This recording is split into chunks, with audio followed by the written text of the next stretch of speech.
How to drop a pin on Google Maps. So hey guys, if you want to drop a pin on Google Map, so for example, let's say if you want to share a specific location with your friends which is not listed on Google Maps, but you know that is your location. So for example, let's say your own home, then this trick is for you. So the first thing you need to do is zoom on to that particular location or position of which you want to drop the pin. So for example, let's say this building right here. So as here you can see, in this building there is no name, but what I can do is simply drop a pin by tapping and holding on to this position.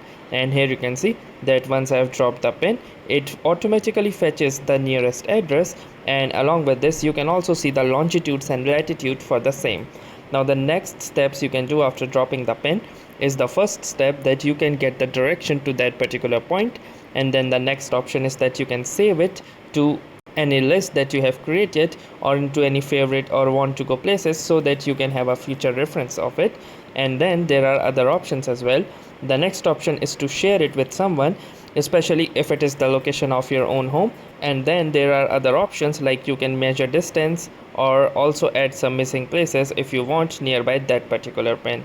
So that's how easily you can drop a pin and use it to share directions in Google Maps easily. So thanks for watching this video. If you like this video, make sure to give it a like as well. Do tell us in the comments if you have any suggestions or questions to ask, and also don't forget to subscribe to our channel. Thanks for watching and have a nice day.